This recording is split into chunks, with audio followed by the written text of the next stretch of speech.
Hola chicos, ¿qué tal? ¿Cómo estáis? Bueno, en el vídeo de hoy, después de haber introducido las coordenadas polares en relación a esas coordenadas cartesianas, estas nuevas coordenadas que nos permitían representar cualquier punto aplicando directamente la condición de distancia con respecto al eje vertical y de la misma manera de ángulo con respecto a ese origen de ángulos que solemos determinar en el eje X o en el eje horizontal, ahora vamos a realizar algún ejercicio para comprender perfectamente cómo pasar de uno al otro. Es decir, al igual que veíamos la relación teórica que existía entre los puntos en cartesianas y los puntos en polares, vamos a determinarlo con algunos ejemplos prácticos para poder pasar de coordenadas cartesianas a coordenadas polares y viceversa. Entonces, para ello es interesante que volvamos a representar ese eje, o mejor dicho, ese sistema de ejes, el cual se consideraba cartesiano, para poder pasarlo a polar. Si recordáis, teníamos aquí el clásico eje X, el eje Y lo mandábamos hacia adentro, aunque recordamos que podía estar también hacia arriba, ¿vale? Y lo mismo nos ocurría con Z. El eje Z se marcaba hacia arriba, aunque recordemos que también podía estar hacia adentro. Al final, siempre que se cumpla esa condición de que X por Y nos tiene que devolver el eje Z, da igual donde coloquemos cualquiera de los tres. Entonces, aquí tendremos ese eje X, aquí ese eje Y y aquí el eje Z. Entonces, nosotros vamos a considerar un punto genérico, el cual se va a encontrar en un plano sobre la superficie de X, ¿vale? Es decir, este plano va a estar a una altura con respecto al origen. Por ejemplo, si este plano consideramos que este punto estaría a una altura inicial z, de tal modo que cogeremos, por ejemplo, un punto que estuviese aquí, ¿ok? De tal modo que este punto tendría estas coordenadas, ¿vale? Vamos a ponerlo precisamente aquí a esta misma altura para que se vea bien, aunque siempre que estuviera dentro de este plano sería exactamente lo mismo. Es decir, este punto va a tener esta coordenada X, va a tener esta coordenada y va a tener lo que sería el equivalente a esta coordenada en Z, ¿de acuerdo? Es decir, sería esta altura Z que lógicamente tiene que coincidir exactamente con la que tendríamos antes, ¿vale? Porque al final está dentro del plano. Podríamos haberlo mandado un poquito más arriba, ¿vale? Para hacerlo un poquito más exacto, pero bueno, vamos a dibujarlo bien. Ya que estamos, vamos a poner aquí ese punto del que hablábamos y vamos a representarlo correctamente. Tendría, pues precisamente lo que hemos dicho, esta coordenada X, por otra parte tendría esta coordenada en Y, a ver que la dibujo bien, esta coordenada en y por otra parte pues tendríamos que sería esa altura que acabamos de ver hasta caer sobre el eje, que sería esa altura en Z, exactamente la misma que hemos visto, ¿vale? Vamos a marcarlo con colores para que se pueda apreciar correctamente. Tendríamos este punto que nos caería sobre el eje a esta altura, sobre esta posición y sobre esta medida en Z. ¿De acuerdo? Es decir, que este punto vendría determinado por las coordenadas X, Y y Z. Y sin embargo, nuestro objetivo es el siguiente. Queremos marcar desde el plano en el que estamos, sabiendo que ese plano estaría a una distancia que nosotros podríamos marcar desde el eje de coordenadas como esta distancia R, sabemos que mantendremos esa posición en Z y de la misma manera querríamos marcar ese ángulo, que lo voy a poner aquí en amarillo, con respecto a lo que sería el origen de ángulos, sabemos que lo tenemos tal que así, este sería el ángulo phi que querríamos determinar. ¿Ok? Entonces, vamos a saber que X en este caso concretamente va a ser igual a -3, la Y la vamos a marcar en 4 y Z vamos a decir que es igual a 2. Entonces, la pregunta que nos haremos ahora concretamente será cuáles serán esas coordenadas polares que corresponderán a este punto. ¿Ok? Entonces, tenemos que recordar esa relación que existía entre las coordenadas polares y las coordenadas cartesianas. Si recordáis, teníamos polares y cartesianas, ¿vale? Donde teníamos R, phi y z, sabíamos que z siempre coincidía, ¿vale? Sabíamos que phi era el arco cuya tangente era y entre x, y por otra parte sabíamos que r era la raíz cuadrada de x al cuadrado más y al cuadrado. Es decir, que esto nos permite pasar de las coordenadas cartesianas, que en este caso es el dato que nos dan, a las coordenadas polares, que son las que obtenemos. La primera de ellas ya la podemos ver claramente, que es z, que esto podemos ver que es igual a 2. Por otra parte, podemos calcular ahora ese radio, es decir, la circunferencia concéntrica con respecto a todos los puntos que tendríamos en este plano y que se encuentran a la misma distancia, que podemos ver que ese r cuadrado sería simplemente pues esa raíz cuadrada de menos 3 al cuadrado más 4 al cuadrado, que aquí podríamos ver que sería 9 más 16 o lo que es lo mismo 5. Es decir, que r sería exactamente igual a 5. Y por otra parte, tendríamos que ver sobre qué ángulo con respecto a esta horizontal, es decir, a esta línea paralela a lo que antes llamábamos eje X, va a estar determinado el ángulo. Por tanto, hemos dicho que phi sería precisamente ese arco cuya tangente sería I, que podemos ver que es igual a 4 por tener ese valor positivo hacia arriba, entre menos 3 por ser esa X que nos caería para atrás. ¿De acuerdo? Y de esta manera podemos introducir este arco tangente dentro de la calculadora y ver que sería el arco tangente de menos 4 entre 3 o 4 entre menos 3, que es lo mismo. Y al final obtendríamos un ángulo, mucho cuidado, porque si lo vemos en la calculadora nos da un ángulo de menos 53,13 grados.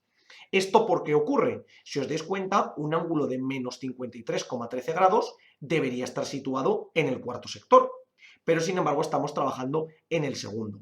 ¿Esto por qué ocurre? Porque la calculadora devuelve el ángulo que es más cercano al origen de coordenadas.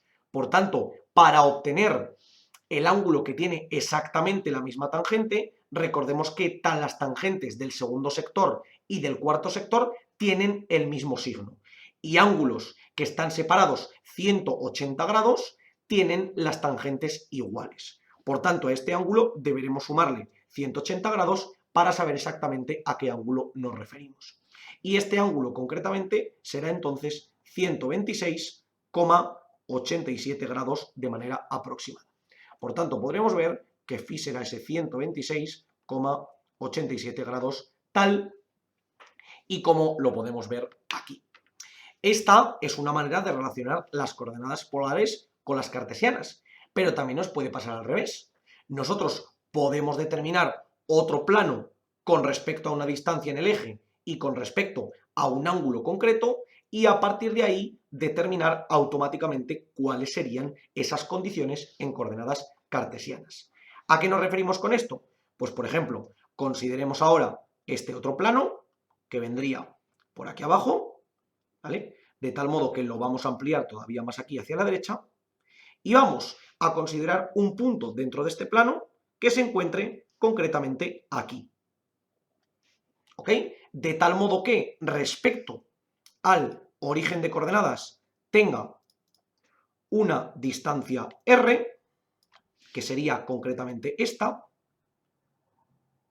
y respecto a ese origen de angulación tendría concretamente un ángulo phi, ¿de acuerdo? Esta sería la distancia r, este sería el ángulo phi, y concretamente tendría una altura sobre la vertical, que sería esta altura de aquí, concretamente igual a ver si la puedo marcar bien, ahí tendríamos esa altura z, ¿ok?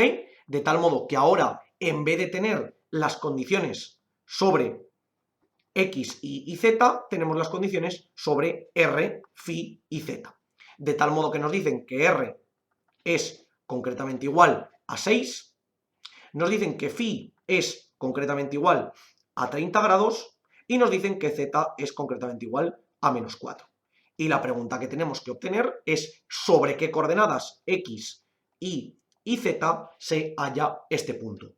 Es decir, qué avance existe con respecto al eje X si nosotros prolongaríamos este eje X, ¿de acuerdo? Y marcásemos una paralela al eje Y, es decir, una recta que nos fuese tal que así, sobre qué altura del eje X caería, y de la misma manera nos ocurriría al revés. Si yo marcase una paralela con respecto al eje Y, tendría que ver concretamente sobre qué altura me caería tal que aquí en el eje Y, ¿de acuerdo? Es decir, la pregunta que nos hacemos es qué punto tenemos aquí en X y qué punto tenemos aquí en Y, ¿de acuerdo? Este sería el eje propiamente dicho, ¿de acuerdo? Esta sería la manera en la que lo podríamos determinar, ¿ok? Habría que tener en cuenta ese ángulo visto, muy importante, desde el origen, ¿vale? Porque aquí hay que tener en cuenta que este ángulo siempre se ve desde el origen, por tanto que de esa manera nos caería el plano tal y como lo tenemos en este punto, ¿de acuerdo? Mucho cuidado porque habría que tener concretamente esta representación, vale, a ver, aquí me estoy volviendo loco. Vale, corta, porque aquí lo he dibujado muy mal.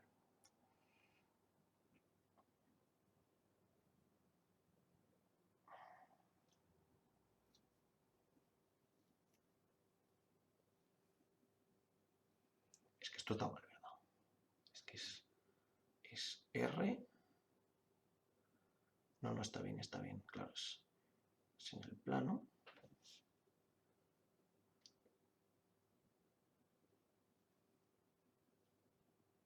Claro, pero así tal y como lo he dibujado. A ver, así tal y como lo he dibujado. Está mal. Claro, el ángulo phi. El ángulo phi sería desde el origen.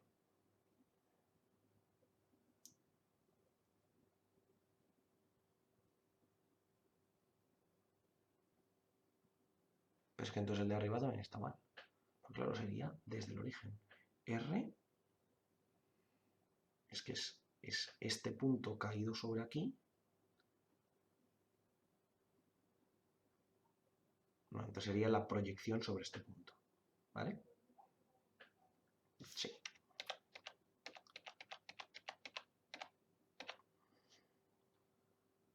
Vale, muy bien. Venga.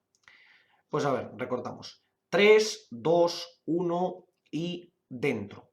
Si quisiéramos dibujar dentro de nuestro diagrama a qué nos referimos con las coordenadas concretamente, pues tendríamos, ya sabemos que Z va a ser, en el caso de, aquí tendríamos las cartesianas y aquí tendríamos las polares, como hemos visto siempre, ¿de acuerdo? Pero en el caso de Z ya sabemos que se va a mantener igual y por tanto va a ser concretamente ese menos 4, ¿vale? Si quisiéramos ver el dibujo dentro de X y de Y, tendríamos que sacar esta proyección como si estuviéramos en Z igual a 0, es decir, subir este punto la misma altura que estaría subido el vector morado que tenemos aquí, es decir, desplazarlo hacia arriba con la misma longitud, una cosa tal que así, y esta sería la proyección sobre el plano.